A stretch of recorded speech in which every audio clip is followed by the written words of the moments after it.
intéressante parce que notre voix est reconnaissable parmi les autres. Ouais. Donc loolu déjà suñu approche pédagogique mooy de dire que chacun a une voix intéressante. Maintenant, il faut la travailler, la perfectionner.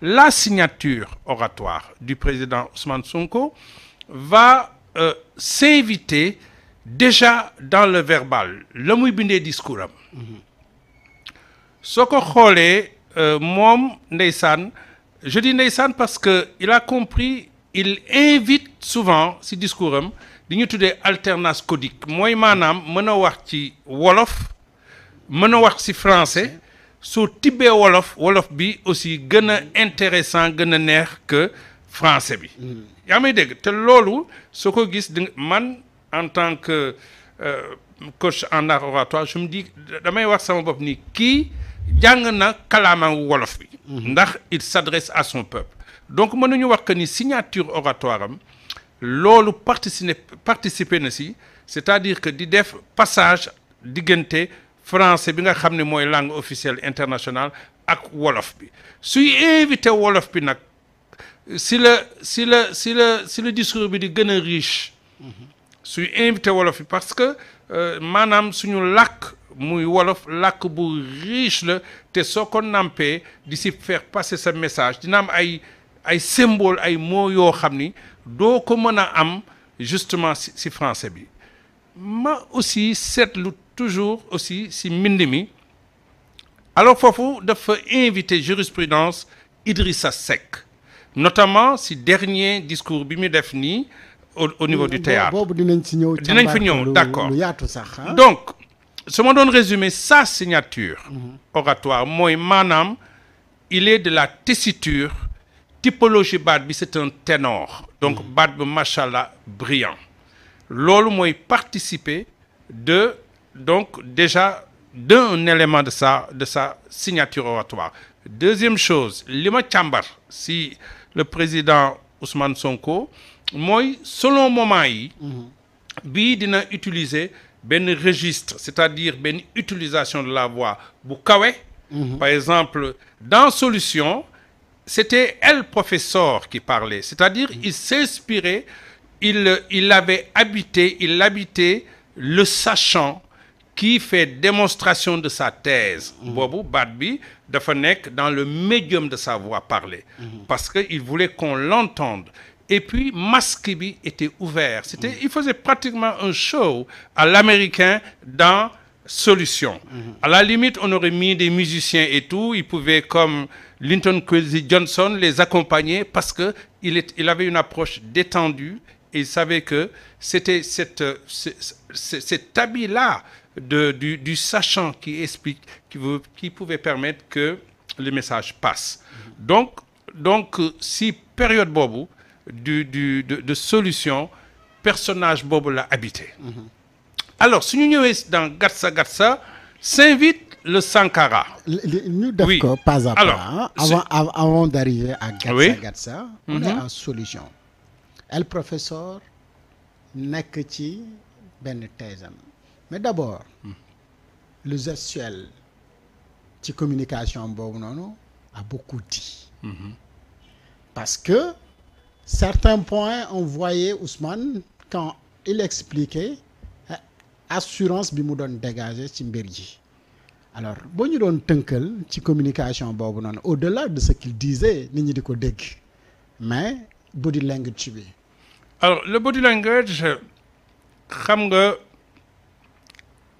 yaram day wax et moi je dis toujours conférence yu may mën a def ci àdduna damay wax pour man sama référence en body language mooy Iran Ndao su ma ko Iran Ndao ñu bari dañuy reetaan di ma wax Iran Ndao parce que souvent dañuy jéggaani fii sax ci école d'art oratoire yi di inviter des anglicismes tels que speech elevator tels que storytelling etc loo xam ni justement si suñu cosaan soo tuddee tur wi de suite ki ngay koy jàngal de suite il comprend pitch elevator mooy wax ñu ñu tënk storytelling mooy lépp su ma leen nee monsieur Top ce discours bi mel ni kuy lépp de suite le projet il est clair chez vous Donc, le body language chez Ousmane Sonko, comme dans le non-verbal, qui est appelé la gestuelle, body language, il y a énormément d'outils. Il y a l'outil du regard, c'est la bokk. Il y a l'outil de la verticalité, nangay toogee. Su ma jógee verticalité, la mise en scène qui a été faite dans Solution, donc da nga gis que ni Ousmane Sonko dafa toog si benn chaise, je crois, hein, Ouais, parce que sûr. je n'ai plus les images, c'est ça, dans une centralité de scène. Donc, la scène était tournée vers lui, et vers lui, Moussol, je pense, costume. Ouais, Il y aurait livre. Ouais. Il y aurait livre. Donc, l'élément, le Et code... puis en chemise bleue, hein? Seule chemise bleue, hein? Ouais. Ok, donc, le code vestimentaire, le dressing code de l'occidental, invité aussi, était un langage précieux, et puis mu bëggoon indi. Dama sol costume, yore livre, di toj, di leen xamal, bëgg partager sama vision. Alors j'ai vu aussi que les bras donc participaient du projet, etc. Les mains participent dans les outils du body language. Il y a les bras, les mains, la verticalité. Il y a le dressing code. Dressing code, c'est la bokk. La montre dina bokk. J'ai fait un article sur le symbolisme de la montre du président Diomaye.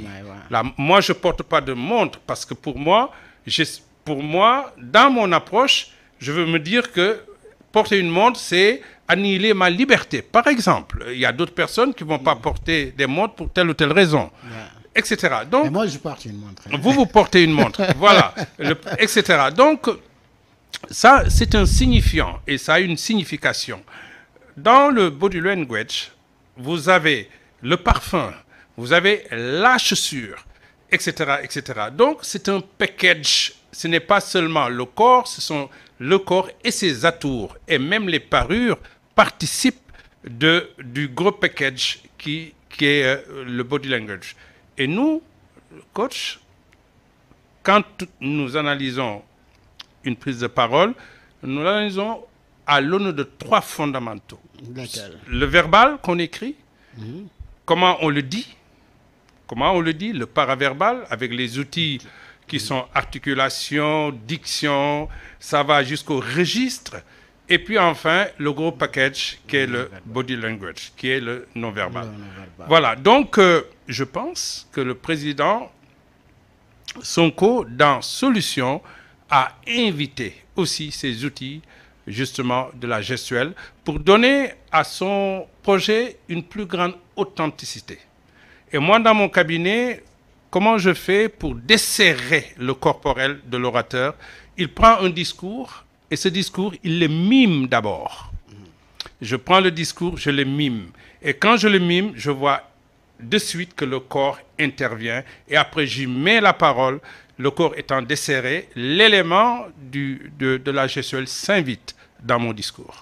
Alors, le dressing code d'Ousmane Sonko, qui est aussi significatif dans sa communication, ma tëb solution dinaa ci wax ci dressing code bi ak laaj mais on lui a vu à Touba Mbacké ak dressing code d'un Baye Fall, la synchronisation. Alors, mais très souvent, oui, allez-y. Très souvent, oui. Ousmane, on le voit en chemise bleue, pas de cravate, mais lu ci ëpp ay pantalon grise.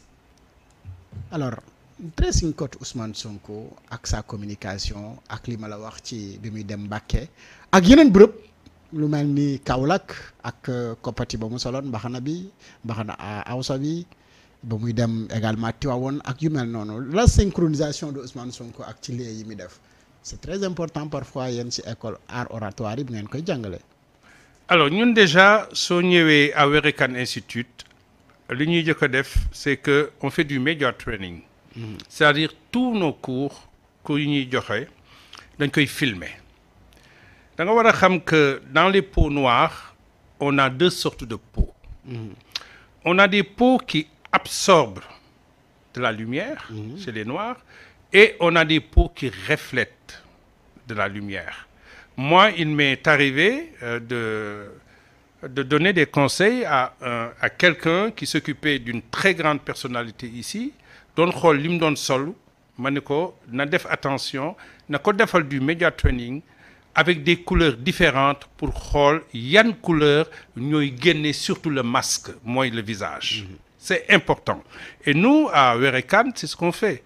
On vous fait du media training man la choisirai des couleurs peut-être des couleurs claires wala yu mel noonu pour que yooyu yëpp mën a génne ce visage. C'est important.